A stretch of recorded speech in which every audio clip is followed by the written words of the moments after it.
Mau hidup sehat? Oke. Siap hidup sehat? Oke, Allah saksinya ya. Kan di masjid. Oke, saya kasih resepnya. Mulai nanti siang. Kan makan siang. Oke? Oke, mulai nanti siang. Gak banyak kok. Saya cuma minta 4 atau 5 hal saja dari Anda. Kalau Anda mau hidup sehat. Itu aja Anda mulai selama 14 hari Anda kurangi sampai 70-80%. Subhanallah, tulang Anda, otak Anda, jantung Anda, semua akan seperti teriset ulang beneran. Modal itu doang loh, beneran. Dan saya sudah dapatkan banyak orang yang melakukan itu tuh, terjadi perubahan yang luar biasa. Artinya apa? Ini juga termasuk orang-orang yang merindukan masjid. Dan orang-orang seperti itu yang kata Nabi SAW mendapatkan naungan yang tidak ada naungan apapun selain naungan Allah pada yaumil hisab nanti.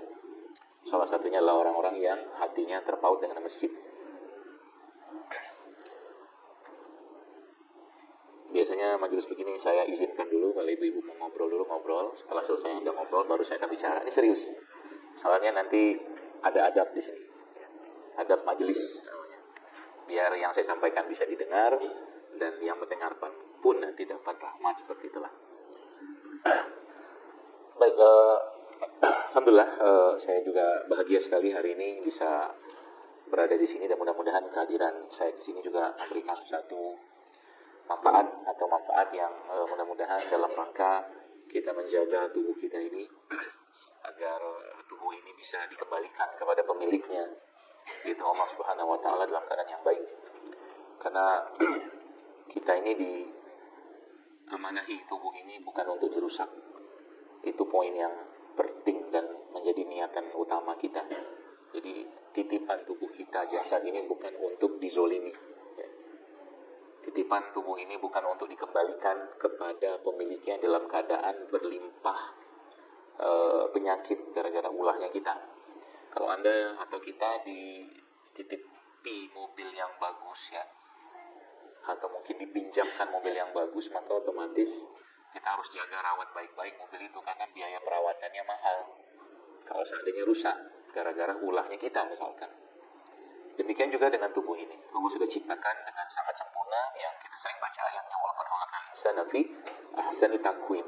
Ya. Maka jangan sampai kita mengembalikan jasad kita ini saat ruhnya sudah selesai masa kontraknya dengan jasad ini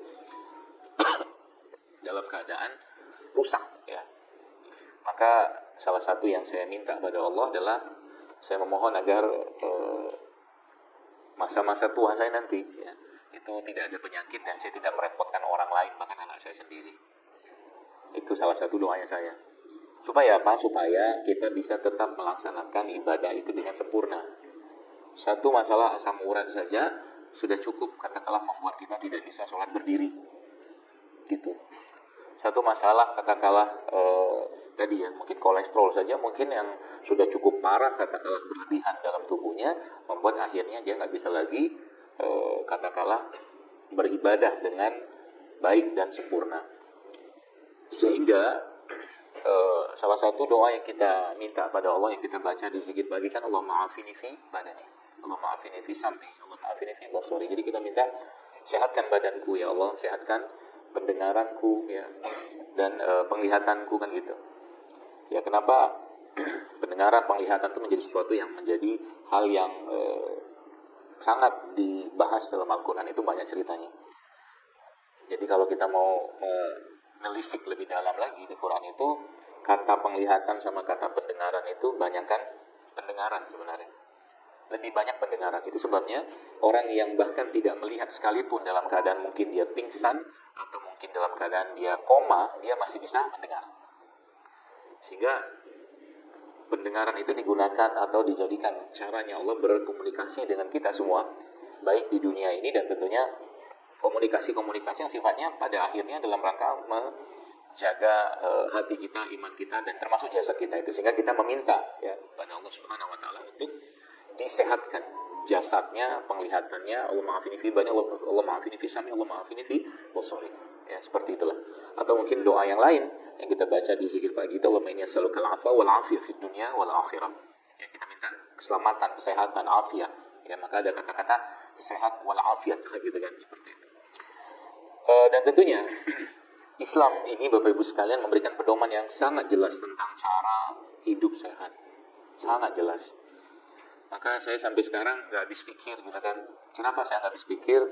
Karena segini luasnya bumi Allah, masa ya mungkin bahasa saya. Sekedar tanda kutip ngobatin darah tinggi saja nggak ada obatnya gitu loh. Segini luas bumi Allah ini kok ngobatin diabetes saja kok nggak ada obatnya gitu loh. Dunia pengobatan modern saat ini ya, kalau membicarakan tentang darah tinggi atau diabetes, jawaban yang biasanya kita dapatkan adalah kan nggak bisa sembuh, ya kan, nggak bisa sembuh. Yang ada hanya terkontrol. Ya. Sedangkan negeri ini saja yang mungkin hampir 30.000 jenis tanaman obat loh, berlimpah di negeri ini.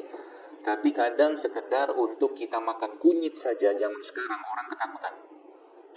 Ya, dengan segala berita-beritanya lah, bikin rahim kering lah, inilah itu segala macam. Ya, bahkan sekedar bicara madu saja kita tuh takut gitu loh. Ya, makanya pernah dalam suatu kajian ada orang bertanya ke saya, jadi berapa Ustaz dokter dosis minum minyak zaitun tiap hari, kata dia kita. Seakan-akan minyak zaitun tuh seperti obat kebanyakan yang akhirnya orang harus makan pakai dosis ini itu segala macam. Sekarang saya tanya aja kepada Bapak sekalian, Anda pernah makan atau minum minyak zaitun itu 10 sendok makan sehari? Tidak pernah. Tidak pernah kan? Tapi itu di negeri-negeri yang kalau ibu bapak baca di atau lihat di salah satu TV berbayar, ada satu film dokumenter yang menjelaskan tentang tempat-tempat yang usia harapan hidupnya itu 90 tahun ke atas, termasuk di daerah Mediterania ya, Mediterania gitu. Itu rata-rata mereka satu hari mengkonsumsi minyak zaitunnya 10 sendok makan sehari. Yang terjadi apa? Tulang mereka kuat, kalau pembahasan kita tentang tulang ya. Tulang mereka kuat, wajah mereka bercahaya, berseri, bersinar dan seterusnya ya. Dan pencernaan mereka juga baik. Ya, 10 sendok makan sehari coba. Jadi setiap satu sholat itu kita minumnya 2 sendok makan minyak zaitun. Mungkin ya kita nggak minum minyak zaitun, tapi yang kita minum adalah minyak goreng. Loh, Anda nggak percaya? Nanti habis ini beli bakwan. Ya, beli bakwan, lu Bapak Ibu peras itu bakwannya. Ya. Peras itu bakwannya dan tampung dalam sendok. Kira-kira 1 sendok makan penuh nggak? Penuh belum? Kalau satu hari orang itu makan ya bakwan 7 saja, berarti ada 7 sendok makan minyak sangat tidak sehat yang dia makan tiap hari. Ya. Itu dia nggak nanya dosisnya berapa. Ya kan? Anda nggak pernah tanya minum minyak goreng itu dosisnya berapa. Sedangkan itu salah satu biang, boleh dibilang biang keroknya banyak. Anda mau baca data manapun baca aja, ada kok datanya. Orang sana bilang seed oil, dia bilang minyak dari tumbuh-tumbuhan. Salah satunya adalah palm oil itu, minyak sawit gitu. Kita nggak ngebahas itu gitu loh. Ini berapa dosisnya nggak tahu, Mas. Karena sehari itu mungkin bisa jadi kalau misalkan dia bakwannya sehari 7 misalkan, apalagi tuh tempenya apa segala macam lah gitu kan. Akhirnya satu hari itu bisa jadi 10 sendok makan. Akhirnya tubuhnya apa yang terjadi? Meradang. Kalau sudah meradang apa yang terjadi? Tulang pasti bermasalah dan tubuhnya pasti akan apa? Pasti akan mengalami penurunan. Kalau kita bahas tentang asam basah, ya, asam basah misalkan. Minyak seperti itu pasti akan menurunkan asam atau meningkatkan keasaman tubuh kita. Kalau sudah asam apa yang terjadi? Tulang pasti keropos. Pasti itu. Ya, kalau tulang sudah keropos atau mungkin asam kita sudah terlalu turun ya, maka apa yang terjadi? Yang terjadi adalah dia akan ngambil sumber kalsium, sumber kalium, sumber magnesium dari tempat yang paling banyak disimpan 3 unsur penting itu, yaitu apa? Tulang dan gigi. Gitu. Jadi kayak begitu tuh bukan apa ya, maksudnya bukan hal yang terjadi serta-merta gitu, nggak ada proses gitu. Makanya penyakit-penyakit kronik degeneratif itu Apa sebut aja stroke, darah tinggi, jantung, kanker, apakah penyakit jantung segala macam, itu salah satu. Kita nggak usah bahas emosi dulu deh. Kita nggak usah bahas emosi, tapi di sini saya mau tekankan apa? Kira-kira orang yang kena penyakit kayak begitu, pola hidupnya, pola makannya benar atau tidak benar? Kamu sudah jawab, sudah jawabannya, iya kan? Jadi untuk apa? Ya gini lah. Ini saya coba nabok-nabokin dulu jiwa kita biar sadar gitu loh. Karena selama ini saya bilang apa? Misalkan saya tanya kepada Anda, gorengan tuh sehat apa enggak? Sekarang kalau saya tanya balik, kenapa Anda makan? Nah, kan sudah kan? Selesai kan? Mbok ditabok sebentar gitu loh, biar sadar jiwanya gitu loh. Udah tahu nggak sehat, misalkan masih juga terus dimakan. Kayak begini apa? Zolim namanya. Zolim lah. Apalagi sekarang saya tanya pagi-pagi nih. Sekarang saya tanya, hari ini saja, siapa di sini yang hari ini misalkan sudah makan buah dan sayur dan air putih pagi hari ini? Coba angkat tangan. Nggak banyak. Sekarang saya tanya, yang pagi ini sudah makan nasi, udah makan gorengan, udah minum teh manis, coba angkat tangan. Banyak kan? Lebih banyak. Coba. Ya kan? Jujur deh, akhirnya yang terjadi apa? Datang ke masjid, baru sebentar 10 menit duduk, sudah ngantuk. Ya kan? Begitu aja terus diulang. Terus tiba-tiba Jadul Akbar datang. Tanyalah dia pertanyaan, dok, resep kolesterol apa? Ya kan? Jadi saya datang kemana-mana itu pertanyaan sama. Asam urat, kolesterol, itu aja. Yang itu semua gara-gara ulangnya. Bener, Bu? Jadi ditabok, bangun gitu, sadar. Udah tahu badan ini tuh ibarat kata begini. Kalau Anda punya rambut panjang, ibu-ibu ya perempuan gitu kan, Anda habis mandi, rambut ini kira-kira kalau rapi perlu disisir nggak? Nggak perlu lah. Badan ini kira-kira ujuk-ujuk yang kita pengen sehat nggak dirawat, bisa nggak? Nggak bisa. Puasa jarang, olahraga jarang, betul? Makan sayur jarang, makan buah jarang, minum herbal jarang. Itulah kita. Makanya saya bilang, sekarang saya tantang Anda. Ibu-ibu sekalian mau sehat? Mau. Mau tanya gitu nggak? Mau? Oke, kalau Anda bilang mau, oke saya jawab. Tapi, kerjain. Oke? Allah saksinya ya. Anda kalau nggak kerjain gimana? Ya, saya nggak bisa memfatwakan itu dosa atau tidak. Yang jelas Anda telah berdusta. Katanya mau berjanji, kan janji amanah. Oke, saya kasih resepnya. Mulai nanti siang. Kan makan siang. Oke, mulai nanti siang. Gak banyak kok, saya cuma minta 4 atau 5 hal saja dari Anda. Kalau Anda mau hidup sehat. Yang pertama apa? Yang pertama, kurangi atau stop semua makanan-makanan yang menggunakan minyak goreng. Itu dulu yang pertama. Susah kan? Ya udah, aku saya terusin kalau gitu. Apa? Dan omongannya kan susah. Ya, buat apa? Ah, itu. Oke, bismillah, siap. Ah, gitu. Semangat hidup. Umur sudah 50 tahun, begitu-begitu aja terus omongannya. Gak ada perubahan. Jalan ke masjid sudah tengkot-tengkot, di kampung gitu kan, pincang-pincang. 50 tahun sudah berlima penyakit. Nabi itu 55 tahun baru mulai perang. Baca sirahnya. Baru mulai perang umur 55. Coba. Lah kita 55 kontrol. Jadwal kontrol tiap bulan.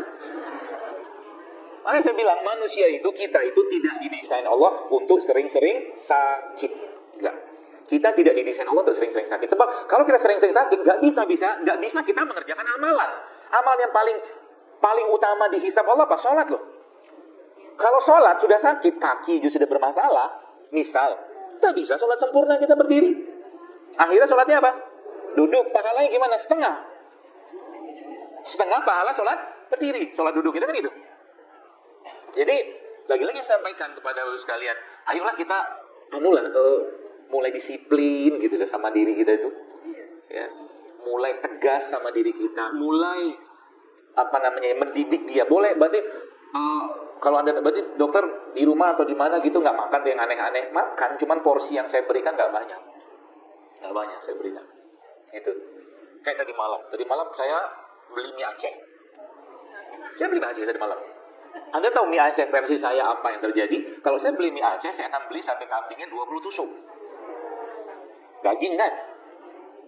20 tusuk saya minta dimasak di situ, direbus mie-nya, ya. Kemudian apa namanya? Tadi malam apa yang terjadi aneh? Saya nggak mau makan yang ada kuah yang dimasukkan dalam plastik. Saya bawa rantang dari rumah loh. Wallah, tadi malam. Saya bawa rantang, sejadi-jadi saya bawa rantang. Saya bilang, itu yang itu kaget. Dia bilang, ini orang aneh bener. Bawa rantang yang ada gambar kembang-kembang itu. Saya bawa dan saya tidak malu daripada badan saya masalah. Itu kerjaan saya zaman dulu waktu di kampung. Kalau orang tua saya nyuruh beli, saya beli makanan dari lauk. Gak ada plastik zaman dulu. Kita ini pagi-pagi atau Anda beli makanan pagi-pagi, nasi panas, apa panas. Kertas makanan yang coklat itu dalamnya plastik loh. Itu udah banyak dibahas pemicu kanker. Coba. Jadi kita ini berantakan banget kehidupan kesehatan kita dan nggak mau berubah gitu loh. Atau belum dapat hidayah buat berubah. Saya beli itu sate mie Aceh itu kenapa? Karena saya memang suka yang berbumbu, berempah. Saya pengen kuahnya, saya bikin yang rebus. Kalau masakin bang sama dia, masakinlah dia. Sate di anu sendiri sama dia. Saya biasanya kayak gitu, acarnya saya minta banyak dalam satu piring porsi itu acarnya kadang-kadang mungkin 3 ke 4 sendok makan itu acarnya. Yang saya makan pertama kali apa acarnya. Habis saya makan acar apa saya makan dagingnya. Baru terakhir saya akan makan mie-nya itu pun kadang-kadang sedikit. Sudah kenyang sama daging. Itu tipsnya saya kalau makan. Dari mulai supaya apa? Supaya saya nggak kena bahan-bahan dari plastik. Ya, nggak mau. Ya, itu kan tugas kita bagi bapak-bapak yang minum, Anda yang minum, maaf yang kopi-kopi panas yang pakai paper cup itu, dalamnya plastik loh itu. Anda bayangin lagi panas-panasnya kena plastik, sah jadi itu. Gitu. Gak sadar kita kan? Wah ya. Nah, hal-hal begini hal simpel ya. Cuman lagi-lagi kalau kita nggak aware sekalian, nanti tiba-tiba kok umur segini sudah tulang udah bermasalah, otak sudah mulai berkabut. Kacamataku di mana ya tadi ya? Itu berkabut pada saya. Jadi jilbabku di mana ya? Itu otak, kalau orang sana bilang tuh brain fog. Otaknya berkabut. Mikir susah. Diajak mikir sedikit gak bisa. Ya. Otaknya agak mengeras. Gitu. Mungkin kebanyakan tepung sama minyak. Nah, gitulah. Itu pertama. Yang kedua apa? Gula pasir. Gula pasir. Yang kedua, yang ketiga apa? Terigu. Udah mulai tenang. Tadi bawel nih. Yang keempat apa? Nasi putih. Itu aja Anda mulai selama 14 hari Anda kurangi sampai 70-80%. Subhanallah, tulang Anda, otak Anda, jantung Anda, semua akan seperti teriset ulang beneran. Modal itu doang loh, beneran. Dan saya sudah dapatkan banyak orang yang melakukan itu tuh, terjadi perubahan yang luar biasa. Artinya apa? Bukan gak ada guna, tapi tidak akan optimal apa yang mau saya sampaikan kalau kita bahasa itu tidak remove the bad. Apakah itu the bad? Iya, karena sumber kalori semua, sumber karbohidrat semua sebagian besar, dan sumber minyak radang semua. Jadi kalau Anda mungkin bayangkan sekarang satu piring nasi goreng, ada kerupuknya, ada bakwannya, minumnya pakai teh manis, isinya apa? Karbohidrat semua loh.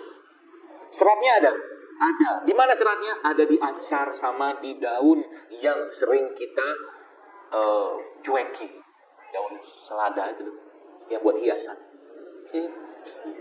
Orang makan nasi goreng pakai daun selada kan? Dimakan nggak? Oh tidak, jujur aja lah. Ya mama yang suka daun-daunan ya oke lah, nyaman sekarang mana ada. Akhirnya apa? Nasinya sudah karbohidrat, kerupuknya sudah karbohidrat, apalagi bakwannya sudah karbohidrat, minumnya teh manis karbohidrat lagi, double 4 loh. Gila, Masya Allah, gila, astagfirullah, luar biasa. Kesel. Terus gitu nanya, dokter, apa herbal buat kolesterol gitu kan?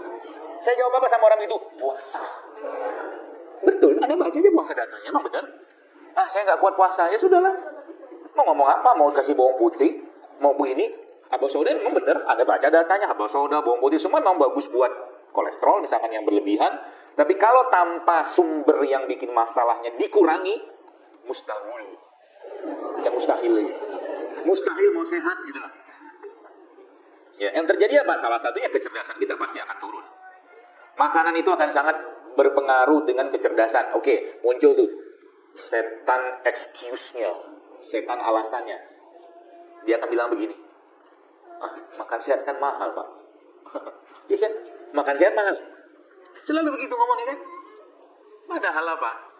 Ya Allah ya Robbi, saya bilang itu tuh cuma legalisasi saja untuk dia mempertahankan untuk makan tidak sehatnya dia. Saya depan rumah saya itu sekalian ya, karena tinggal di kampung ya, di daerah Bekasi, itu Jati Asih itu. Salah satu panggilan yang saya sangat suka dari yang jualan itu apa? Tiwul, tiwul lah gitu. Dia jualan tiwul, dia jualan getuk, dia jualan ketan, apa lagi tuh? Satu paket, itu kan? Itu kalau saya makan begituan, ada ilmunya lagi saya kasih tahu. Kalau saya makan begitu, saya akan beli tiwulnya, saya akan beli getuknya. Itu kan ada pengawet tuh. Kalau saya udah makan begitu, pasti saya akan minta, Bu, kelapanya dibanyakin. Kelapa parutnya itu loh. Itu resep sebenarnya. Kenapa? Kalau Anda makan karbohidrat yang dicampur dengan lemak, itu akan membuat karbohidratnya itu makin berserat dan tidak membebani tubuh. Itu. Makanya udah bener orang Indonesia zaman dulu kalau makan getuk atau getuk itu temannya pasti adalah kelapa. Udah bener. Karena getuk, singkong itu karbohidrat kan. Ketemu lemak, kita sebut dia jaketnya. Nah gitu. Jadi bukan masalah. Beras yang ada zaman sekarang tuh nggak ada jaketnya lagi, sudah habis semua, dibuang. Yang makan siapa? Yang tulangnya kuat. Ayam. Bekatul, sekam tuh. Yang makan ayam kan? Ayamnya lewat depan kita. Bahagia dia. Ayam kampung tuh kan? Kita kagetin, kaget, gitu-gitu kan ayamnya kan? Ini manusia dikagetin nggak bisa bergerak, kakinya nggak kuat. Kebanyakan karbo. Nggak kuat. Gitu. Berarti bagus dong makan kita sebutnya kulit ari beras itu atau kulit beras itu bagus. Justru malah itu jaket terbaiknya beras untuk mencegah gula pada beras atau nasi itu melonjak, itu di situ adanya. Gitu. Makanya berarti bagaimana cara? Dok, mohon maaf kami atau saya belum bisa meninggalkan nasi, nggak apa-apa, saya kasih solusinya. Asal Anda mau berubah aja. Kalau mau berubah, saya kasih banyak opsinya. Caranya gimana? Oke, pertama misalkan, nasi saya nggak bisa tinggal. Nggak apa-apa, nasinya Anda kasih lemak di situ.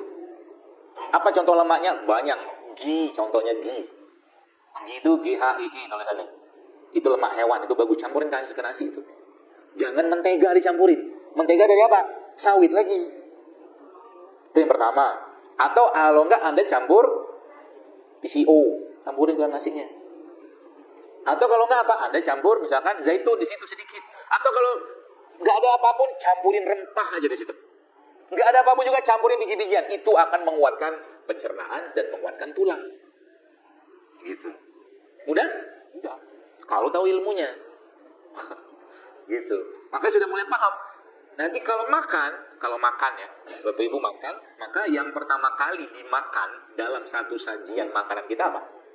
Sayur dulu. Atau buah dulu. Setelah itu apa? Daging. Atau proteinnya. Ya.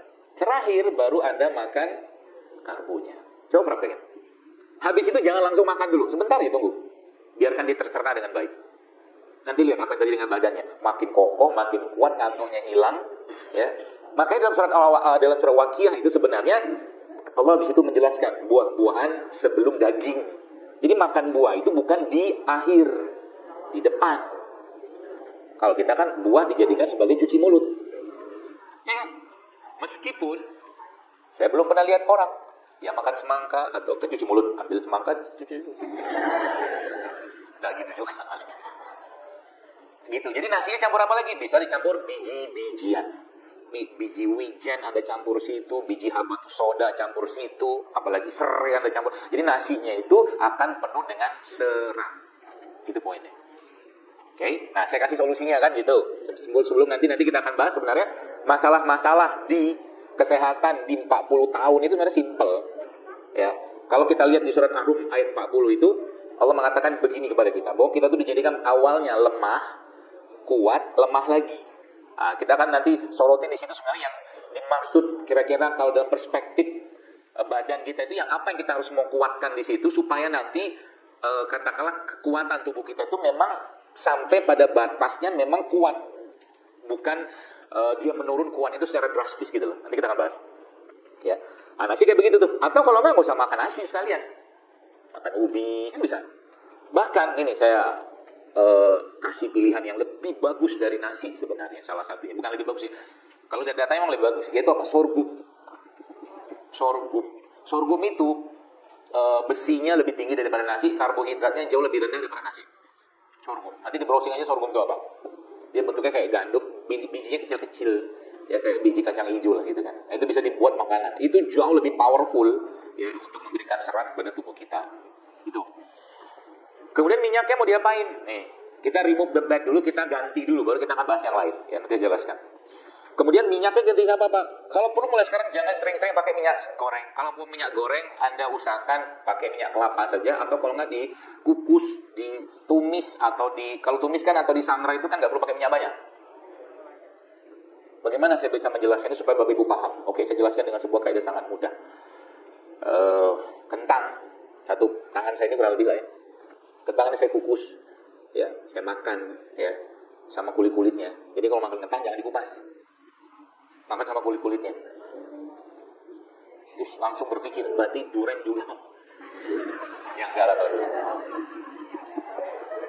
Nah, kentang kayak begini nih, Bapak Ibu sekalian. Kalau Anda kukus yang ukuran kayak begini, yang kurang lebih kalori yang Anda dapatkan itu sekitar 90 kalori ya. Dikukus atau direbus. Lalu berkreasilah kita membuat kentang itu menjadi French fries, kentang goreng. Oke, naiklah dia menjadi sekitar 200 dari jumlah yang sama, kalorinya berbeda. Oke, terus apa lagi? Diubah lagi supaya lebih tahan lama. Kita buat jadi keripik. Oke, kalau udah jadi keripik, dia menjadi berapa? Sekitar 300-an. Coba bayangin. Udah mulai geleng-geleng kepala kan, berantakannya kita zaman sekarang. Jadi kalau ada orang gitu kan, coba bayangin, makan nasi goreng lah atau apa gitu kan, pakai kerupuk keriting yang warnanya putih itu. Legend itu. 6 kerupuk putih itu, ini halal ya, kita nggak bahas ini haram, ini babnya semua halal. Tapi kalau mau naik kelas, masuklah ke bab toyib. Itu maksud saya. Kerupuk itu kalau Anda makan 6, kurang lebih sekitar 200-an kalorinya loh. Tanpa, kira-kira saya tanya, kira-kira kerupuk kayak begitu, berlimpah enzim nggak? Berlimpah enzim nggak? Nah, ini nggak tahu kan? Coba. Kira-kira enzimnya banyak apa nggak kerupuk kayak begitu? Berarti belum paham. Ketahuan kan? Nggak apa-apa. Kira-kira kalau saya makan buah, nanas gitu kan, buah nanas itu kira-kira banyak nggak enzimnya? Mulai paham. Kalau saya makan kerupuk, kira-kira ada nggak enzimnya? Udah paham.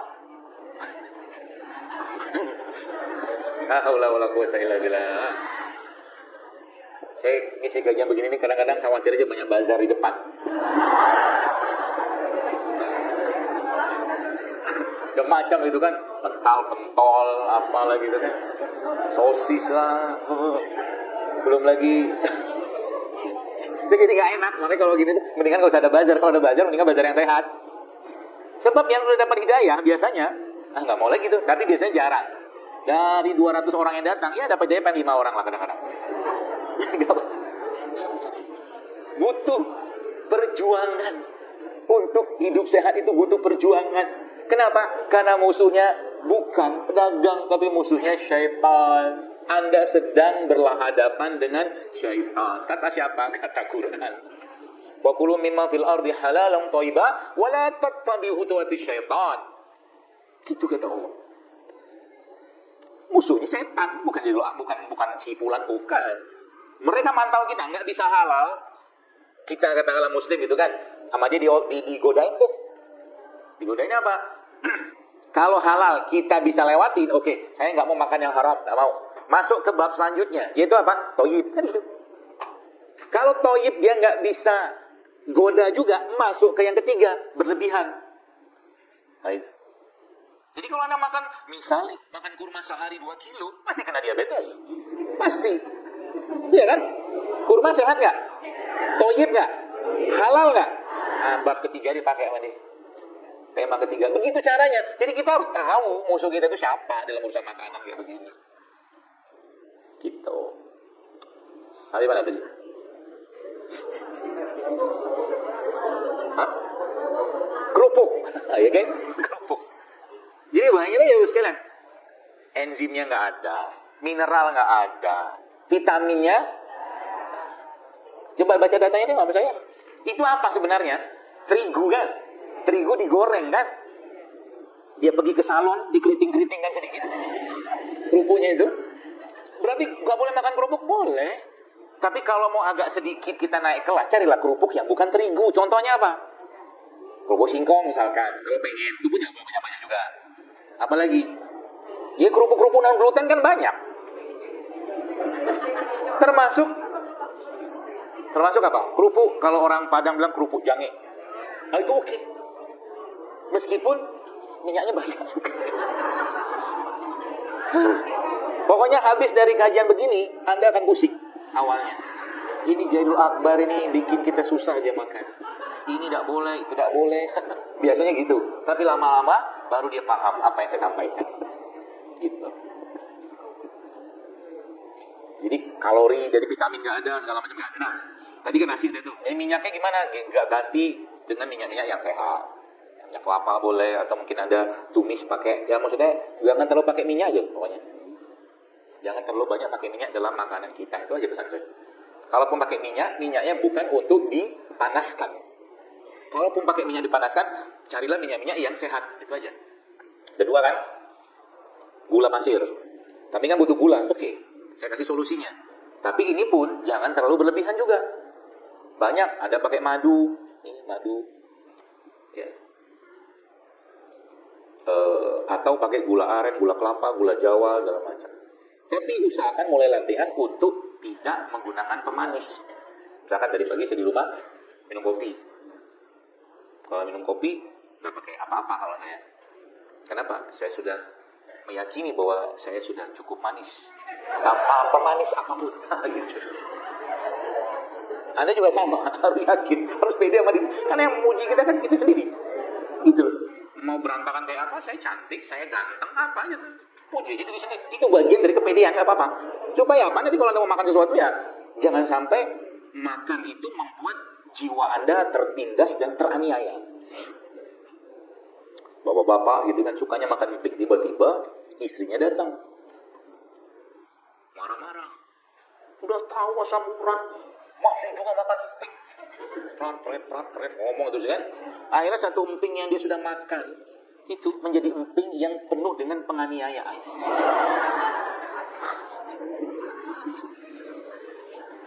Penuh dengan penganiayaan. Satu emping masa bikin asam urat naik 2-3 poin? Ya bener aja Bapak. Kenapa? Karena ketakutan dia makan emping itu jauh lebih besar daripada sekeping emping itu. Maka tolonglah hargai suami. Gara-gara dilarang mancing, naik kolesterol dia. Bisa. Percaya saya? Dan saya temukan itu banyak sekali kayak begitu. Ya, apalagi yang punya anak-anak di pondok apa segala macam. Pokoknya jangan pulang sebelum kau selesai 30 juz. Jadi dia menyelesaikan 30 juznya itu karena tekanan orang tua, bukan kasih sayang. Banyak orang-orang kayak begitu, anak kayak gitu justru malah berakhirnya dengan penyakit buat anaknya. Benar. Bapak ibunya juga nggak juga naikin solehnya, maksain anak. Gitulah. Makanya dalam bab makanan juga sama. Anda kan di sini kan orang tua sebagian besar, kecuali yang di depan-depan ini, kayaknya ke muka-muka edisi baru. Di belakang muka edisi lama. Ya paling 15, belum ada 20 sebagian di depan ini kan. Jadi edisi lama juga sama. Kasihlah contoh ke anak. Ibunya ngajarin tiap hari, la ta'kulu qa'iman, kata ibunya. Jangan kau makan berdiri, kata ibunya kan. Ngajarin hadisnya kepada anaknya. Tiba-tiba bapak datang, makan berdiri, habis semua itu hadis tadi nggak terpakai gara-gara apa? Nggak ada teladan. Itu maksudnya. Ya. Nah jadi ganti itu dengan madu, gula aren, gula kelapa. Jadi kalau minum teh, nggak apa-apa minum teh silakan aja. Ya. Bagusnya teh apa? Nah, saya ajarin pola pikirnya. Bagusnya kalau minum teh itu teh apa? Lebih menyarankan teh tubruk, jangan teh saset. Gitu. Jadi kalau mau masuk lebih dalam ke otaknya saya dulu akbar gitu kan. Jadi kalau dokter minum tehnya apa?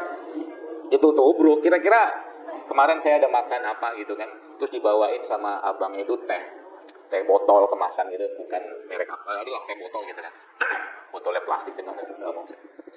Biasanya udah minum begitu tuh biasanya kalau badan saya bereaksi. Ya gak enak di badan gitu. Saya udah ambil air putih aja belum. Gitu.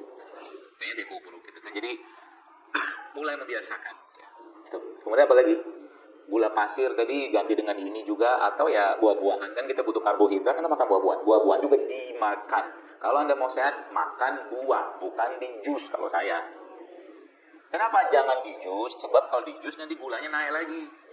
Apalagi Anda beli jus yang pinggir-pinggir jalan itu gitu kan. Beli jus nanas. Nanasnya kira-kira berapa banyak? Paling 1/4. Ya kan? Sisanya apa? Udah paham. Kok saya rutin minum jus ya? 3 bulan nih gula darah saya naik. Iyalah. Isinya jusnya apa? Gula si itu, kental manis itu. Ya, sehingga banyak orang sekarang karena mungkin mereka sedang defisiensi cinta, kekurangan cinta, kekurangan kasih sayang, akhirnya apa? Nyari yang manis-manis. Oh, fenomena makanan zaman sekarang itu sedikit banyak kalau dalam perspektif saya pribadi sih ya, adalah fenomena kejiwaan dan emosional orang zaman sekarang. Percayalah kalian. Kira-kira yang mereka makan kebanyakan yang manis atau pahitan? Manis. Manisnya kira-kira manis yang benar atau manis olahan? Olahan. Itu. Jadi sekali-sekali coba rasakan pahitnya hidup itu dengan minum sambiloto, broto wali. Saya dulu termasuk yang nggak suka kayak gituan. Nggak suka saya. Tapi setelah saya belajar gitu kan, akhirnya kalau saya uji coba kan, supaya paham gitu kan. Jadi kalau Zilu Akbar saya gitu makan somai, kira-kira dimakan apa? Apa lagi? Kol, oke lah. Apa lagi? Kentang. Apa lagi? Hah? Somai saya makan nggak? Somai saya makan nggak kira-kira? Coba yang jawab enggak, kenapa? Karena tepung. Itu cara pola pikirnya itu begitu. Karena tepung gitu kan. Jadi yang paling banyak kalau saya makan somai pakai apa? Telur. Biasanya kalau makan somai saya minimal telurnya 2. Telurnya 2, kentang 1 gitu kan. Parinya kadang 3-4 potong. Udah jadi itu. Berenergi dari situ. Ya, nggak lemot kita. Gitu caranya. Jadi mulai nge-breakdown makanan itu kira-kira. Jadi kalau makan soto, gitu caranya. Kalau Zilu Akbar makan soto kira-kira dimakan apa? Sambal lagi. Pakai nasi nggak? Ya, biasanya nggak. Kalaupun saya pakai nasi, kadang-kadang saya pakai pergedel gitu ya. Itu nasi pun kadang dikit banget. Jadi nggak boleh makan nasi, bukan nggak boleh. Kurangi aja lah. Apalagi kita yang sudah terlalu banyak makan karbohidrat atau makan nasi, coba dikurangi.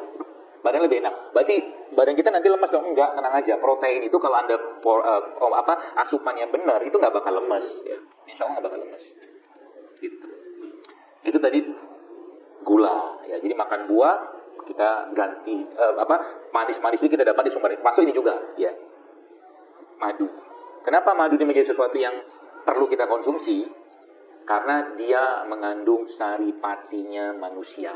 Kalau saya, pemahaman saya. Jadi gini, ini ilustrasinya sih ya. Ilustrasinya. Jadi lebah itu adalah hewan yang mendapatkan wahyu. Kan gitu ya? Untuk ngapain? Untuk ngambil sari bunga dari pohon. Gitu. Pohon. Nah, pohon ini mendapatkan nutrisinya dari mana? Tanah. Ya kan?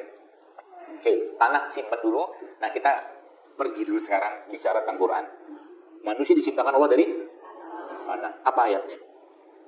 Kalau tahu ayatnya saya kasih hadiah madu. Madu saya. Tidak boleh lihat hand, Aku udah tahu. Apa ayatnya di surat apa? Bahwa manusia dan kami ciptakan manusia dari segumpal atau sehari patinya tanah. Apa ayatnya? Apa bunyi ayatnya? Adik-adik bisa juga kalau mau jawab. Surat apa? Dapat hadiah nih. Ini madu, salah satu madu terbaiknya yang saya miliki ya. Di depan ada counternya, bisa datang situ ke JSR Store. Saya kasih madu ini. Kalau tahu ayatnya, sebutkan ayatnya. Apa ganti pertanyaan aja? Ya.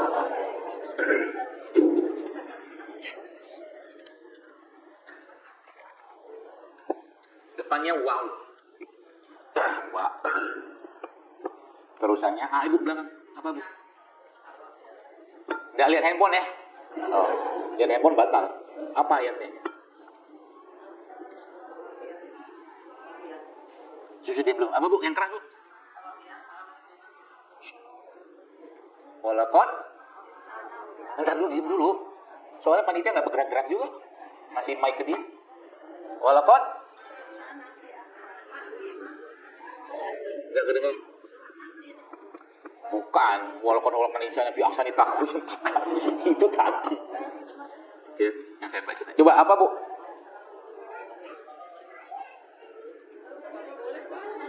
Boleh.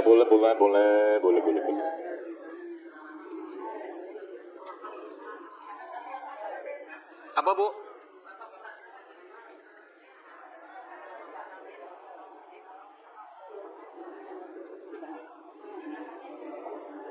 Apa ayatnya? Ya. Masya Allah benar. Walaupun khalaqnal insana min sulalatin min tin. Jangan tepuk tangan. Ini di masjid. Ini dikasih ke beliau Pak. Asik kan kajian ada hadiah. Ya. Walaupun khalaqnal insana min sulalatin min tin. Tin. Kalau baca tahsin begitu. Tin. Gitu. Jadi manusia diciptakan Allah dari. Tapi manusia itu aslinya berpikirnya dengan hati. Apa ayatnya? Apa singgungan Allah tentang itu yang ada di surat Al-Hajj? Tentang kalian itu bukan yang masalah itu bukan mata kalian, bukan pendengaran kan, apa ayatnya? Kalau tahu dapat hadiah lagi. Fix nih. Ya. Mau telepon teman atau gimana? Dapat hadiah Fix Me. Ini produk kami juga, produk saya juga. Ada di depan. Ini sangat baik untuk pernapasan dan stamina.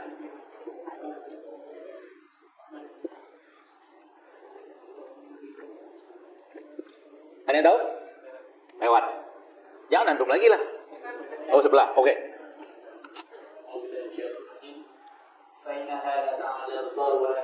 Depannya Ustaz.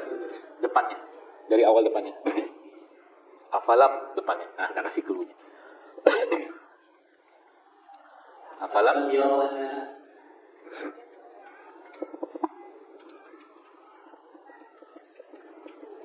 Masa dikasih contehan lagi? Saya kasih contehan satu lagi. Afalam yasiru.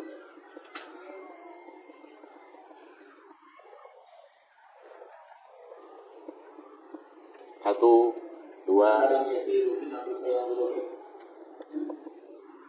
Masih ada 7 detik lagi.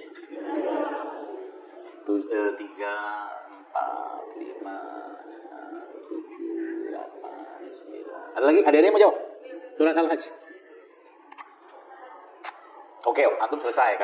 Saya kasih ayat kata ketiganya. Afalam yasiru fil ardh. Itu singgungan Allah tentang hatinya kita. Afalam yasiru fil ardh. Nah, siapa tuh? Terus ini apa? Afalam yasiru fil ardh. Itu salah, satu orang jawab. Coba kasih. Siapa tahu benar. Kalau nggak benar juga ya saya kasih hadiahnya air mineral. Afalam yasiru fil ardh fatakuna lahum. Siapa mau jawab? Ayo baca. Baca nggak keren. Walam yasiru fil ardi fatakuna lahum qulubu ya'qiluna biha wa azanu yasma'una biha fa innaha la ta'mal absar walakin ta'mal qulubul lati fi sudur. Kau berjalan di muka bumi. Apakah kau berjalan di muka bumi? Kata Allah, bukankah kau punya hati dengan itu kau merasa? Bukankah kau punya telinga dengan itu mendengar? Bukan matamu yang buta, kata Allah. Walakin ta'mal qulubul lati fi sudur. Tapi hati yang buta. Mau jadi hadiahnya apakah? Oke, terlanjut. Nanti ada hadiah lagi berikutnya. Mau hadiah lagi? Mau beneran? Gampang kalau ini. Hadiahnya ini nih, saya kasih habatus sauda. Gak apa-apa, open book gak apa-apa. Karena open book gak bisa. Sebutkan bahan aktif yang ada pada habatus sauda, yang nama latinnya, yang menjadikan dia punya efek sebagai anti radang atau anti alergi. Ibu yang udah jawab belakang ya sudah. Ya, ibu kanan. Nigella sativa itu nama habatus saudanya, Bu. Nama bahan aktifnya mirip sama Nigella sativanya, tapi dia bahan aktifnya pangkalnya N juga. Hah? Cinta hitam itu nama Indonesianya. Lada hitam itu black pepper.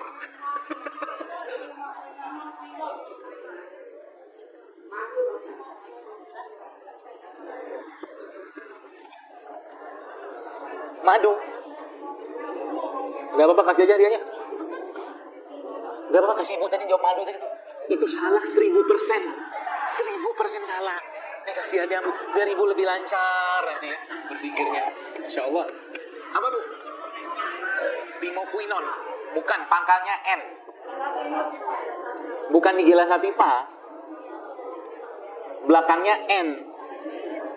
Pangkalnya N, belakangnya N. Apa, Bu? Ya, ibu yang angkat tangan. Iya. Niasin. Bukan. Pangkalnya N, depannya N. Masa saya kasih lagi huruf keduanya apa? Males bener mikir.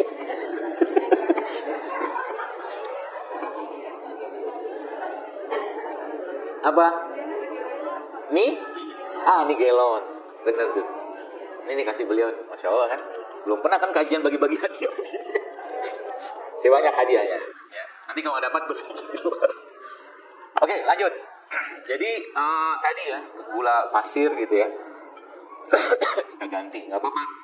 Jadi mulai sekarang kalau masak atau bikin sambal jangan pakai gula. Gantinya manisnya apa dari kurma bisa. Udah pernah nyobain sambal kurma? Udah lama kalau saya ajarin. Saya cabai rawit, kasih bawang putih, kasih kurma, kasih garam. Udah jadi sambalnya. Namanya sambal kurma.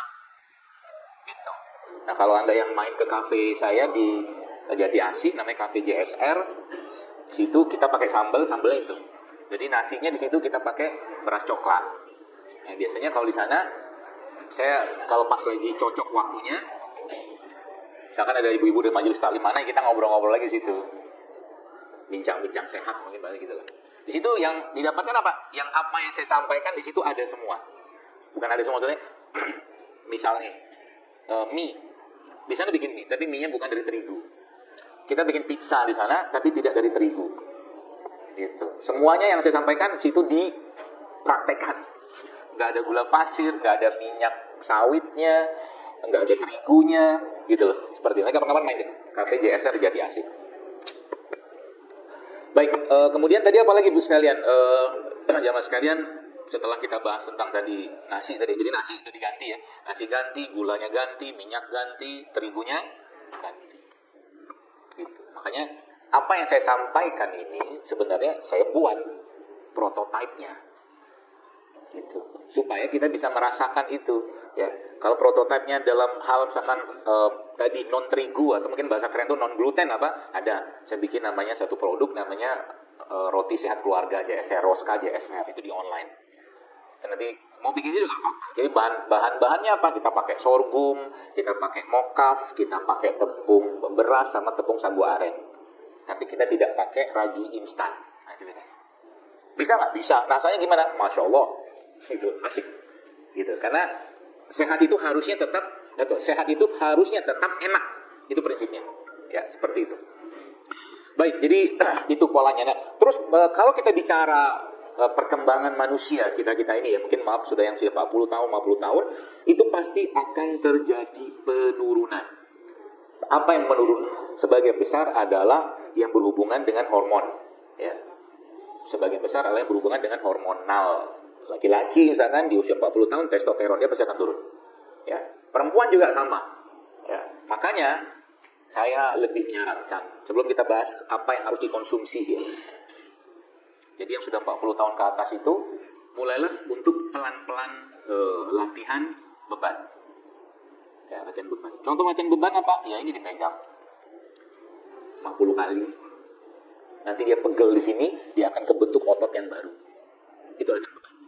Gak perlu mahal-mahal juga, gak perlu beli barbel. Ya, Anda tiap hari latihan ngangkat galon juga dapat. Galon 19 liter itu, pegang kanan kiri. Nah, itu Masya Allah. Termasuk, saya ada lihat satu video itu Masya Allah. Itu salah satu tanda, bukan tanda, cara kita slowing down. Ya, kita memperlama penuaan. Karena tua pasti, nggak mungkin nggak. Memperlama itu adalah menguatkan massa otot. Itu poinnya. Menguatkan massa otot. Ya, jadi kalau misalkan ibu-ibu tahu Adera gitu ya. Adera itu kalau dicek secara berat badannya, itu obes. Antara tinggi sama tinggi badan sama berat badan itu nggak seimbang. Tapi berat badannya itu lebih didominasi oleh otot, bukan lemak. Ah, gitu. Ya. Tanda otot itu seperti apa? Dia berisi, nggak gelimbir-gelimbir kalau orang Jawa bilang tuh. Nah, itu salah satunya apa? Saya ada baca satu tulisan seorang dokter di Amerika itu, dia bilang salah satu cara, dia bilang dari sekian banyak gerakan, kata dia, yang paling bagus untuk slowing down aging itu dan menguatkan massa otot, kata beliau, menurut beliau ya, adalah squat. Squat itu seperti orang duduk nggak jadi. Ya. Jadi kalau Anda yang belum ada masalah dengan tulang, otot, sendi segala macam, jadi saran saya ya mulai latihan jalan jongkok 20 langkah ya sehari. Jalan jongkok. Nanti ketahuan. Oke, belum bisa. Kalau belum bisa, di dinding dulu atau pegangan. Ya, misalkan nih di depan kita ada bar, enggak usah ke gym juga apa-apa. Di rumah juga bisa pegangan pintu kayak pegangan apa kayak yang bisa dipegang. Atau suami atau istri Anda pegang dia, pegang tangannya gitu, turun badannya. Turun kayak orang mau duduk. Nggak jadi. Semakin dalam turunnya itu semakin bagus. Tapi posisinya bukan turun begini, turunnya begini, kayak orang mau duduk. Bokongnya maaf ke belakang. Itu lakukan tiap hari, naikin intensitasnya. Itu akan muatin otot-otot di daerah paha dalam sama pinggang. Itu. Ya. Atau mungkin juga di dinding juga bisa. Ini kan licin nih. Turun. Jadi ada berdiri kemudian akhirnya turun. Coba ya. Atau kita sebutnya wall sit. Wall sit itu duduk di dinding gitu loh. Jadi posisi kita tuh begini jadi kaki kita ke depan, bahu kita ke dinding, atau coba bertahan di situ. Itu sangat powerful dalam menguatkan otot-otot pinggang, nanti menambah massa otot. Tapi kalau mau bukan sempurna, ideal, saya menyarankan 3 gerakannya aja supaya kita bahas nanti apa yang harus dimakan. 3 gerakan. Yang pertama push up. Push up. Kalau belum bisa push up normal, push up pakai kakinya ditekuk aja. Kakinya dengkulnya ini ya diletakkan di misalkan di alasnya gitu, terus Anda gitu aja. Latihan, dikuatin ototnya. Ya. Yang kedua apa? Yang kedua tadi squat tadi, yang ketiga plank. Ya, plank. Yang ibu-ibu yang udah tahu nanti coba dicari aja tuh seperti apa gerakannya. Tapi udah mentok banget misalkan ya, saya nggak tahu, susah mikir, udah jalan aja tiap hari 30 menit sehari jalan. Itu jos itu. Ya. Kalau saya biasanya bukan agak ekstrim. Biasanya emang gayanya saya itu nggak mau yang gaya normal. Kalau saya misalkan treadmill saya itu polanya adalah 3, 15, 30. 3, 15, 30. 3 itu apa speednya? 15 itu sudut maksimalnya dia treadmill 15. 30 itu waktunya. Itu. Kalau saya naik sepedaan misalkan saya tidak akan mau sepeda normal. Saya akan downhill. Cari bukit, naik turun. Kalau jatuh aja sekalian. Kayak gitu. Supaya apa? Supaya muncul massa otot. Gitu. Ya. Itu caranya. Ya, jadi mulai sekarang makanya saya ini kayak begini nih, saya nanti beli aja di rumah ya. Sengaja saya bawa biar ingat yang kayak begini nih. Barbel. Ini cuma 4 kilo. Ya. 4 kilo tapi kalau 20 kali kembang juga orang Jawa bilang. Ya. Tapi lama-lama kan pegel, ya. Otot baru kebentuk. Kita butuh otot baru, bukan lemak baru. Ya, gerakannya bisa dilihat di tren macam-macam. Ya, mau begini juga bisa. Nggak perlu ke gym kok, di rumah juga bisa. Ya, beli ini satu, udah duduk. Jadi nanti squatnya pakai ini, turun, kerjain deh. Itu masya Allah nanti saya lihat beberapa postingan. Ya betul, olahraga kardio dan olahraga kardio dan beban itu punya manfaat masing-masing. Cuman saya lebih menyarankan kardionya jangan terlalu banyak. Sebab apa? Seiring usia, masa otot kita pasti akan berkurang. Apalagi sudah 40 tahun ke atas, per 1 tahunnya akan berkurang 1-2% masa ototnya. Sehingga nggak ada powernya. Ya, itu. Tujuannya apa? Supaya kita bisa sholat sempurna. Gitu. Sa'inya lebih bisa nggak pakai kursi roda. Gitu. Buat ibadah aja. Ya, kayak begini gerakannya banyak banget. Gini bisa, depan bisa, gini bisa, mau gini juga bisa. Terserah Anda sesuaikan saja kekuatan Anda. Saya kemarin ada beberapa lihat, Masya Allah ya, ada ibu-ibu lah gitu kan, melintas di feed saya gitu, dia memang seperti memang rutin berolahraga gitu kan, dia bisa ngangkat barbel itu ya, deadlift kita bilang sampai 100 kilo itu orang. Tapi badannya biasa aja. Ya. Dan dia banyak menyampaikan pesan-pesan itu, bilang sudah 40 tahun ke atas itu Anda harus latihan beban, percayalah. Sebab masa otot kita akan berkurang. Itu pesannya ya. Mau pakai barbel berapa? Pakai barbel boleh, nggak pakai barbel, air pun boleh. Itulah. Yang penting ada beban yang diberikan di sini ke tubuh kita. Itu cara yang paling mudah. Nah, selanjutnya gimana? Bagaimana cara kita mencegah? Tadi kan remove the bad, tadi sudah kan? Yang tadi itu makanan olahan, makanan olahan stoplah semua. Ya. Jadi pizza, kecuali pizza di cafe JSR. Itu oke kalau gitu. Tapi tetap ya gula is gula, jangan banyakan juga. Ya. Gitu. Jadi bagaimana cara kita menguatkannya? Ya, tulang otot sendiri. Yang saya sarankan biasanya apa? Karbonya jangan terlalu banyak. Sehari itu kalau Anda tetap butuh makan nasi, 1 kepel aja sehari. Sisanya apa? Protein sama serat yang dari sayur. Udah gitu. Cukup insya Allah. Ya. Tambah latihan beban. Ya. Minimal tadi apa? Jalan. Jalannya pelan apa lambat? Pelan atau lambat? Lama. Cepat atau lambat? Cepat. Jalan cepat itu beberapa data yang saya baca bisa meningkatkan kecerdasan. Jadi kalau jalan itu jangan pelan-pelan. Tapi kalau yang perempuan tetap jaga aurat ya. Seperti itu.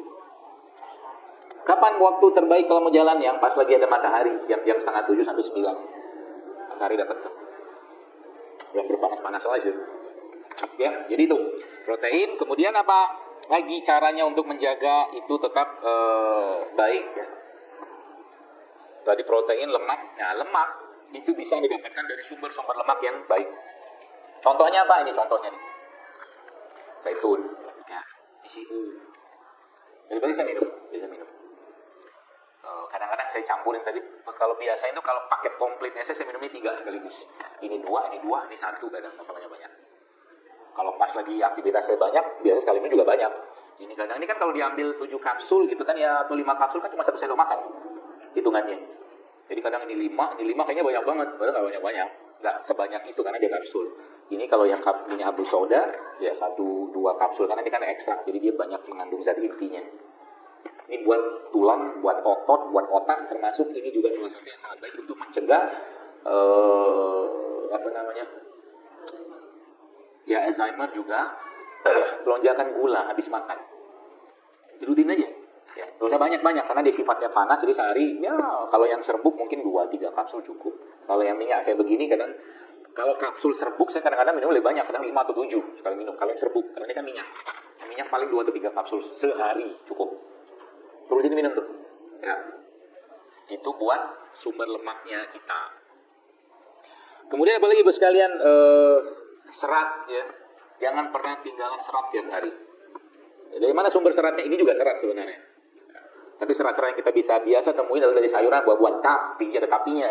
Carilah buah nih, misal buah-buahan yang potensi disemprotnya minimal. Contoh nih mungkin, kira-kira kalau Anda manggis sama anggur, kira-kira yang disemprot pestisida manggis apa anggur? Anggur. Maka makanlah manggis. Itu pilihannya. Ya. Mangga nih. Kalau mangga zaman sekarang lagi musim nih kan. Kira-kira ada mangga Indramayu sama mangga harum manis yang dikarbitin yang mana? Harum manis. Makanlah mangga. Bukan nggak boleh, cuman matang kayak begitu tuh nggak bagus ya. Makanya saya lebih senang cari mangga-mangga Indramayu itu, kalau udah matang manis juga, dia manis banget malah. Ya, tanpa dikarbit. Karena kan biasanya kan ya kebutuhan ya, orang jualan gitu kan pengen cepat-cepat segala macam, atau mangga yang matangnya di pohon. Tidak boleh. Bukan boleh, maksudnya lebih baik ya. Itu serat. Sayuran, ya sayuran-sayuran yang kira-kira Anda bisa dapatkan, dan kalau memang bisa dapatkan organik misalkan. Kalau enggak, cuci aja pakai cuka apel ya, cuka madu apa gitu. Ya, itu serat. Kemudian ini tadi yang saya sebutkan itu tuh namanya latihan beban atau resistance training ya. Mulai dari hal-hal kecil aja, nggak usah terlalu heboh gitu kan, nanti banyak nggak kuat. Ada tiga hitungan aja. Ada push up 3 kali, squat 3 kali, planknya 3 detik aja dulu. Nanti lama-lama dinaikin tuh 3, 5, 7, 9 terus naik ya. Sampai nanti kalau sudah kokoh banget badannya itu ya bisa pull up. Gitu. Pull up itu kalau udah biasa nanti udah nggak lagi jadi latihan beban, jadi kardio dia, karena udah ringan banget badannya. Gitu ya.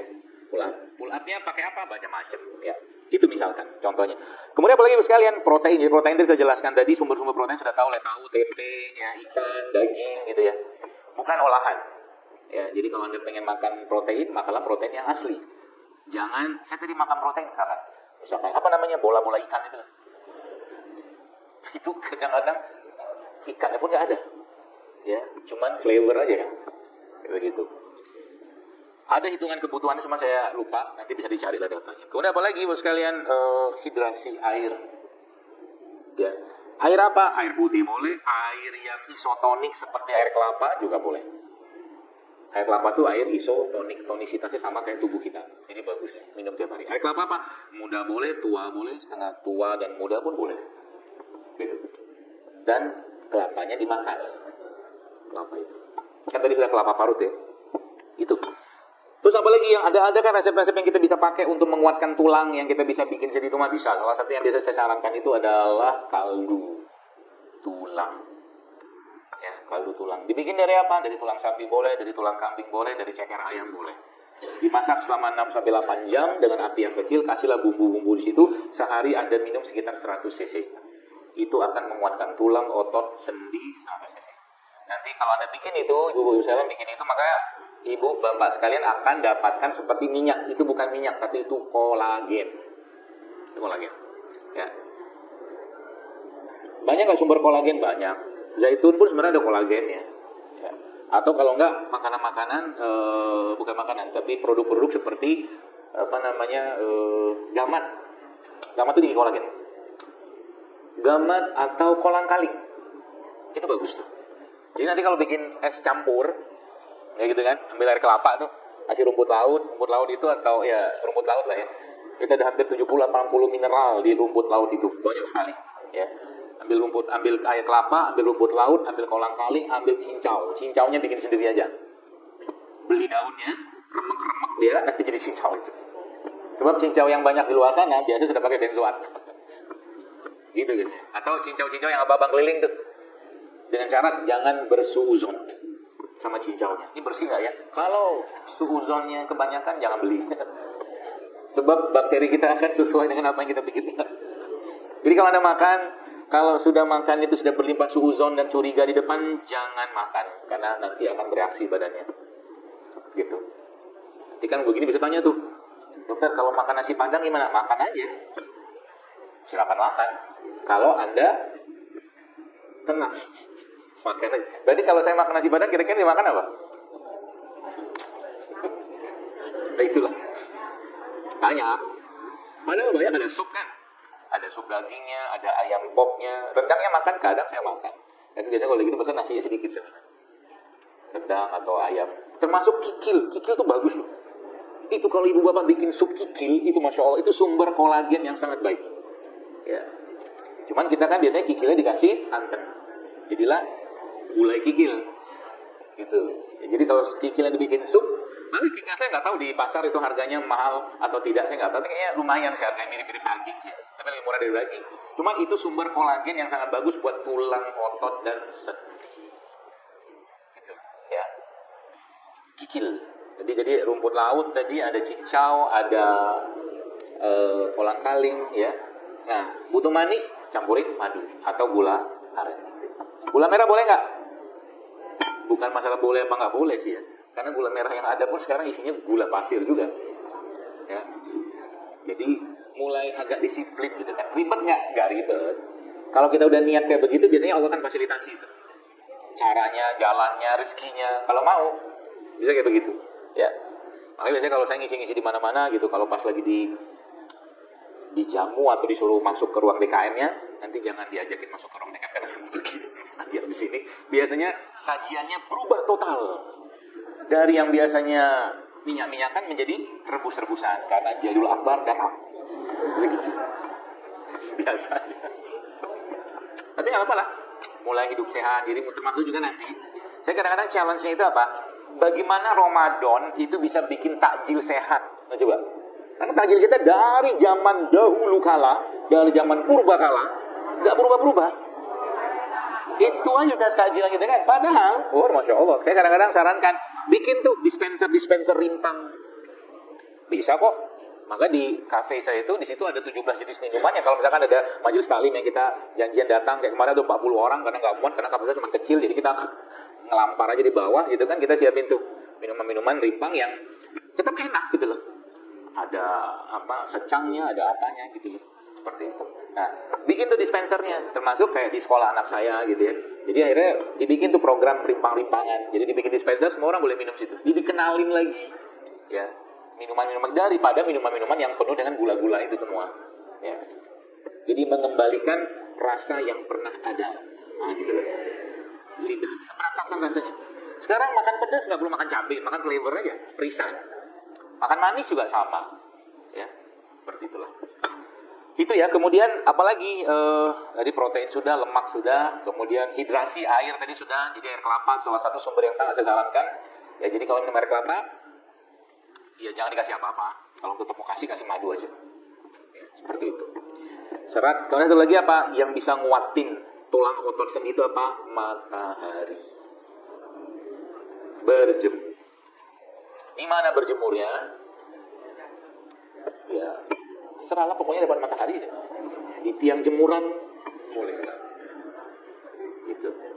Jadi kalau saya salah satu kerjaan saya kalau baterai saya lagi low, baterai badan lagi low, yang pertama itu pasti berjemur. Yang pertama, yang kedua nyeker dunia. Yang ketiga Pak, kalau udah agak low banget, saya baringan di atas tanah atau di atas rumput. Karena bumi ini punya medan magnet, jadi ketika kita baring itu dia seperti nyetrumin kita lagi. Ya, berapa lama ya? 20 menitan lah. Menjauh aja kita kan merem gitu kan sambil zikir istighfar gitu. Gitu. Itu salah satu cara untuk mengecas baterai listriknya kita. Karena lagi-lagi bumi ini kan punya medan elektromagnet. Ya. Makanya grounding itu, apalagi kalau mau nyeting ulang itu maksudnya meresetting ulang lagi frekuensi kita tuh pergi kemana? Ke hutan, gunung, begitu. Salah satu cara yang paling mudah. Ya. Trekking boleh, apa boleh. Jadi ibu-ibu, bapak sekalian itu coba dijadwalin ya. Kalau bisa naik gunung, Masya Allah lebih bagus lagi. Ya, tapi kalau enggak, masuk ke hutan. Handphonenya ditaruh. Saya kemarin lihat ada satu kafe di Jerman atau di Jepang itu. Jadi masuk kafe, handphone taruh semua. Jadi orang diajarin jadi manusia. Ya, suruh ngobrol. Dikasih buku, bagus juga sih kalau saya. Ya, karena zaman sekarang kan makan pun di meja makan kita di rumah atau ada keluarga, coba ya kerjaan, handphone semua kan kayak nggak jadi manusia lagi gitu. Jadi nggak ada live the moment itu nggak menikmati gitu. Seperti itu. Akhirnya apa? Jadi manusia-manusia yang sepi dalam keramaian. Ini penyakit. Sepi dalam keramaian, ya. Itu mungkin gambarannya Bu sekalian, termasuk juga salah satu yang saya sarankan sebagai detoksifikasi bulanan itu adalah berbekam. Rutinkan berbekam setiap bulan sekali. Ya. Itu salah satu cara yang paling mudah, efektif, murah bahkan, apalagi kalau kita bisa ngebekam. Ya, ngebekam istri, ngebekam suami, untuk ngebekam anak. Hijamah. Bekam. Ya. Bagus nggak bekam? Bagus, percayalah saya. Percayalah sejadi-jadinya. Ya, Masya Allah itu. Ya. Kalau perlu di masjid itu tiap bulan pas hari-hari tanggal yang memang disebutkan dalam hadis itu ya bukan bekam masal, ya bekam rame-rame gitu kan. Tiap bulan sekali. Kalau nggak ya ke rumah juga bisa, atau ke klinik bekam yang berstandar organisasinya yang bernama Perkumpulan Bekam Indonesia. Yang di situ nanti ada di depan kliniknya bisa ada sertifikat lulus ujian, ada tanda tangan ketua umumnya di situ, namanya Jainul Akbar. Kayak gitu lah. Baik, sudah selesai, hampir 10:30 ya, kita lanjutkan saja dengan tanya jawab. Cuman biasanya saya tanya jawab lebih senang pakai kertas, Ustaz. Kalau boleh pakai kertas saja. Tapi kalau nggak ada kertas ya mungkin 1-2 pertanyaan saja. Ya karena saya mau ada agenda lagi di sini. Silakan, saya kembali lagi pada MC. Demikian, assalamualaikum warahmatullahi wabarakatuh.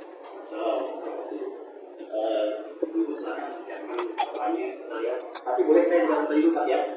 Saya nanya dulu. Saat ini kan banyak orang tuh hindari hujan, ya. Tapi kalau dari Quran kan hujan itu bertiga. Bagaimana kita mencari hujan yang apa? Hujan? Hujan. Oke. Sekarang buka handphonenya. Buka handphonenya, lalu lihat di surat Al-Anfal ayat 11. Udah? Buka handphonenya, lihat di surat Al-Anfal ayat 11. Apa bunyi ayatnya? Bunyi ayatnya begini. Allah bilang gitu sama kita begini.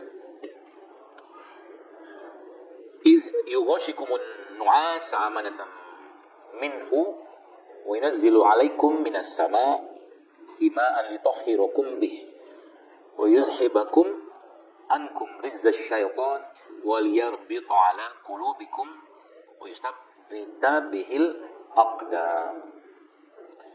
Ingatlah, ini kisah di perang Badar sebenarnya. Ketika Allah menjadikan kamu mengantuk. Jadi mengantuk itu adalah cara paling mudah buat kita untuk menenangkan diri atau tidur. Jadi kalau ada masalah, ngapain? Tidur aja. Kalau nggak tahu cara menyelesaikan masalah, tidur aja. Dia lebih agak tenang tuh nanti habis tidur itu biasanya insya Allah lebih bagus badannya kita. Itu yang pertama. Lihat berikutnya Allah. Kemudian kata Allah, dan Allah menurunkan kepadamu hujan. Hujan dari mana? Dari langit. Untuk apa? Yang pertama, untuk mensucikan. Yang pertama. Berarti hujan itu fungsinya apa? Mensucikan. Apa yang disucikan? Jasadnya kita, hatinya kita disucikan sama dia. Itu yang pertama. Yang kedua apa? Menghilangkan dari kamu gangguan-gangguan syaitan. Berarti menghilangkan was-was, ketakutan. Maka kata guru saya, salah satu cara atau waktu yang paling baik untuk meruqyah adalah di tengah hujan. Itu, paham ya? Jadi lagi hujan-hujan itu disuruh ruqyah. Atau kalau enggak Anda ngeruqyah di sini juga enggak apa-apa. Ya, baca ruqyah, doa-doa ruqyah itu Anda baca waktu hujan. Kemudian apa lagi? Menguatkan hatimu. Jadi kalau lagi hatinya enggak enak, lagi baper, lagi sensing, lagi apa gitu, berhujan-hujananlah. Oke? Atau mungkin lagi sama suami, istri atau pasangan lagi kurang bagus hubungan, pergilah mandi hujan bareng-bareng atau mandi hujan sama anak-anak, misalnya. Yang ketiga apa? Yang terakhir apa? Ada 4 itu kan. Yang keempat adalah memperteguh kakimu. 4 fungsi hujan. Coba, Masya Allah. Ya. Jadi kalau Quran sudah ngomong gitu, kira-kira Anda percaya yang mana? Gitu aja. Jadi kalau orang bilang hujan itu bikin begini, begitu segala macam, secara kaidah dasarnya Quran aja bilang itu 4 fungsi hujan tuh kayak begitu. Jadi jangan dipercayain. Sesuatu yang kita logika nalar berlebihan, bahkan kadang-kadang nggak pakai katakanlah konsep ruhiyah atau nubuah, maka yang terjadi apa? Allah akan cabut atau kurangi keberkahannya.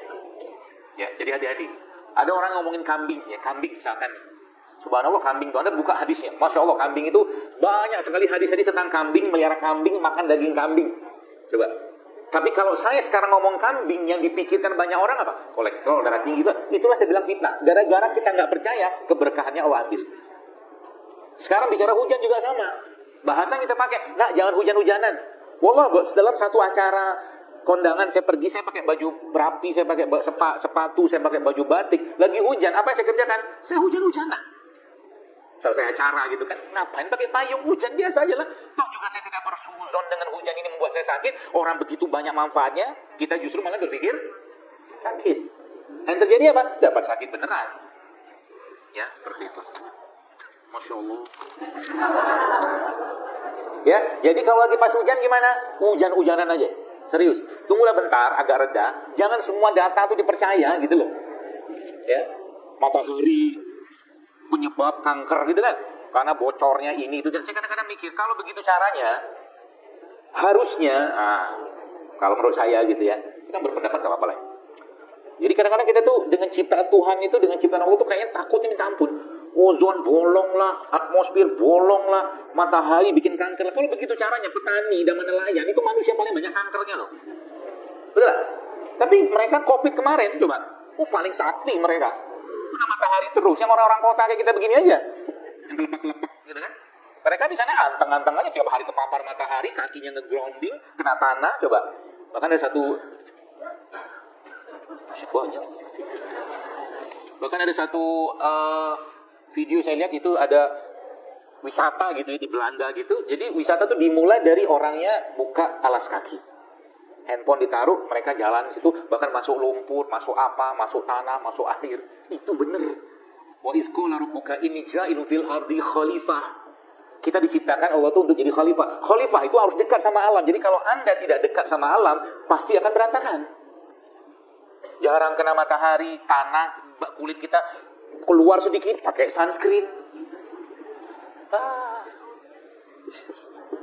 Itulah pokoknya ya. Jadi nggak usah takut ya. Maksudnya, ya memang ada waktu-waktu tertentunya. Jadi hujan juga gimana? Yo, jarang saya melihat orang hujan sambil lagi hujan itu menangis, jarang. Kecuali film India. Kalau hujan rata-rata gimana? Wih bahagia gitu. Saya juga kalau udah hujan itu anak rasanya main hujan semua. Kadang-kadang saya di depan rumah pun air maaf itu kan genang gitu. Itu saya gubuk-gubuk siram-siraman. Gak ada tuh habis itu gatel-gatelan. Biasa aja. Gitu loh. Cuman kadang-kadang ya tadi kita tuh kebanyakan suuzon sama alam. Kebanyakan suuzon sama alam. Madu disuuzonin. Kunyit disuuzonin. Apalagi semua disuuzonin. Minyak suuzonin. Nanti kalau minum banyak-banyak, nanti kalau minum rempah banyak-banyak ginjal kita kena. Nah itu kan udah dicontohin, udah dikasih kayak teguran sama Allah kan. Yang kemarin katanya gagal ginjal segala macam anak-anak itu, Masya Allah, semoga Allah selamatkan mereka itu.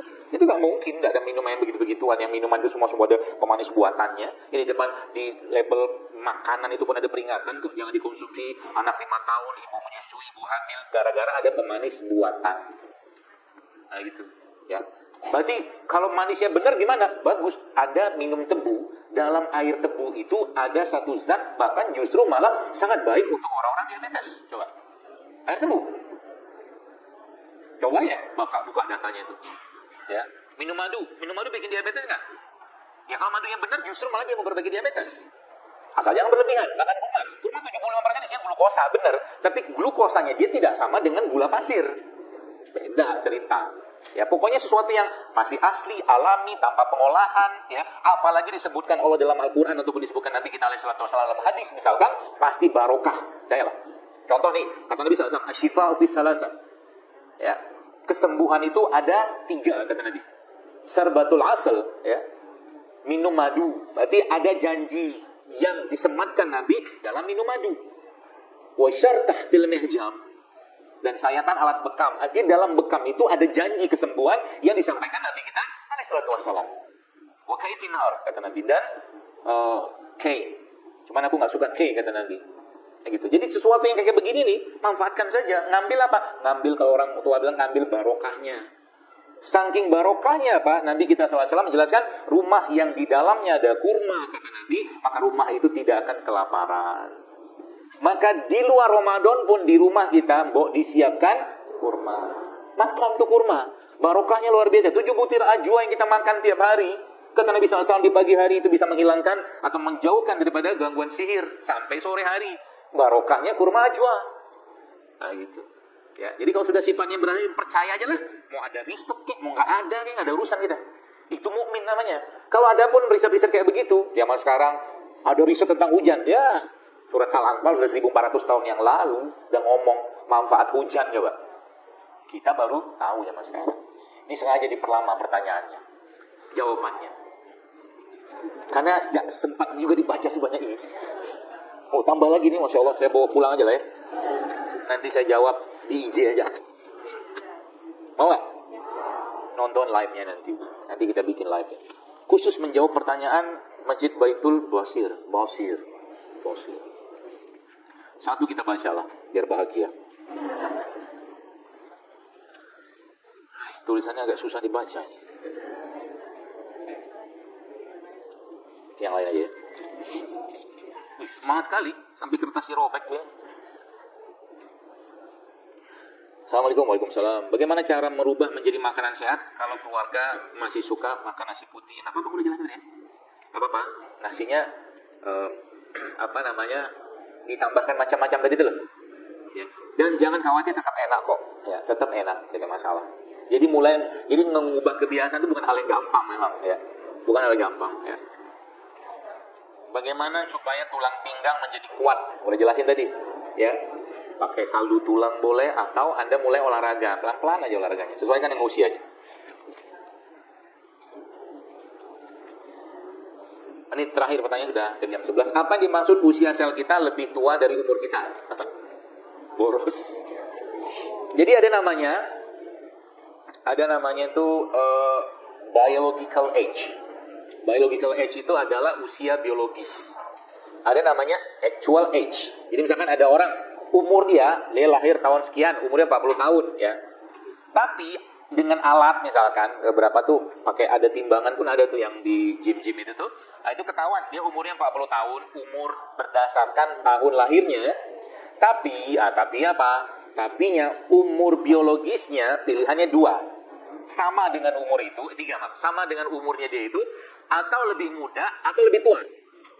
Jadi bisa jadi dia umur 40 tahun, actual age-nya, usia realnya, tapi karena nyampah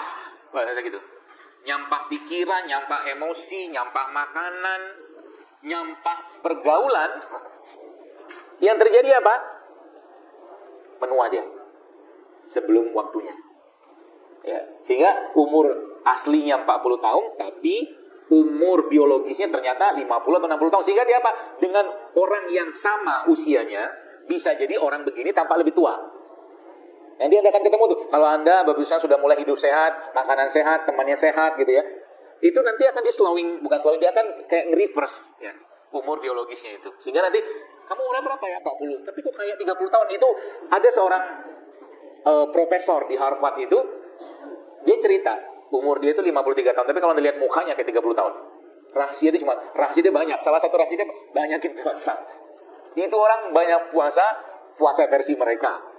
Ya, karena itu Yahudi juga, puasa versi mereka. Satu lagi apa? Dia cuma makan sekali sehari. Cuma sekali sehari makannya. Sekali makan, kebutuhan kalorinya terpenuhi. Dan berkualitas, gitu loh. Kita, ya kebanyakan orang zaman sekarang gitu kan. Udah yang dimakan banyak, tidak berkualitas, gitu kan. Dan banyak olahan, sehingga apa? Tadi, bermutu. Bermuka tua. Senyum susah, gitu kan. Makanya agama Ibu sekalian sebenarnya sudah mengatur itu semua dengan sangat sempurna. Ya. Salah satu fungsi agama adalah menjaga jasad. Fungsi agama itu salah satunya, kalau Anda baca adalah tulisan-tulisan para ulama, itu menjaga jasad. Sadar atau tidak sadar, tidur itu caranya Allah Subhanahu wa Ta'ala untuk menjaga kesehatan tubuh kita. Tanpa tidur, Anda tanya sama ahli kesehatan manapun, kalau orang tidurnya berantakan, mustahil bisa sehat, mustahil. Tidak bisa. Makanya urusan tidur dibahas dalam Al-Quran, urusan bangun dibahas dalam Al-Quran. Terakhir, penutup, saya tanya, apa ayatnya yang di situ Allah Subhanahu Wa Taala memberikan informasi kepada kita dan kepada Nabi Alaihissalam untuk bangun, dan kapan bangunnya, ayat apa atau surat apa? Saya kasih kesempatan 5 detik saja untuk menjawab. Apa ayatnya? Lu tahu? Itu juz 30 itu.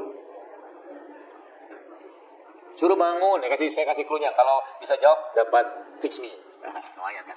Dapat fix me sama dapat madu. Udah yang kecil aja deh. Tanya dia aja.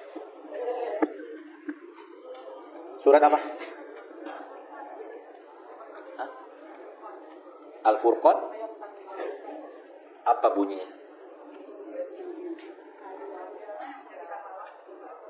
Bukan. Yang saya maksud ini adalah ayat yang Allah memerintahkan kepada Nabi siapa lagi untuk bangun.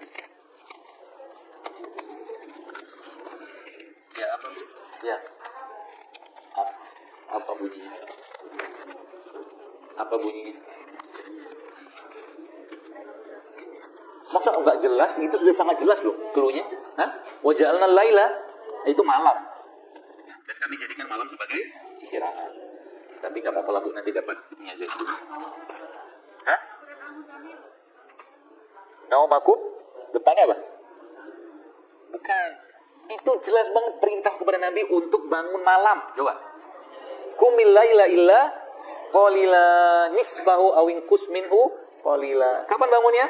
Sepertiga malam. Gitu. Nanti dapat ini ambil satu ya. Masyaallah. Dapat hadiah. Khair insyaallah Bu sekalian, mudah-mudahan bermanfaat. Wih, keras sekali Bu. Apa dia? Baca Quran banyak-banyak. Serius. Saya nggak bercanda nih. Semakin ibu banyak baca Quran tiap hari, wallah Anda tidak akan pikun. Saya bilang demi Allah, saya bersumpah. Ya. Gak usah ribet-ribet minum ini, gak usah.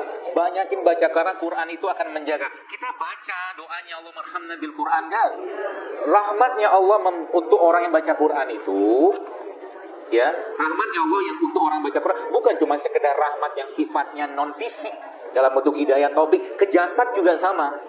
Terakhir mungkin ya, sebagai penutup, maka Ibnul Jauzi dalam kitab Saidul Khatir itu menyebutkan apa cara untuk menjaga jasad ini tetap sehat. Maka jawaban beliau sederhana.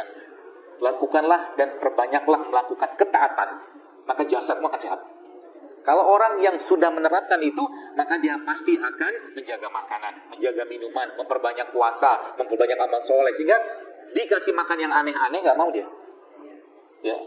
Coba tanya ke teman-teman yang menghafal Quran itu.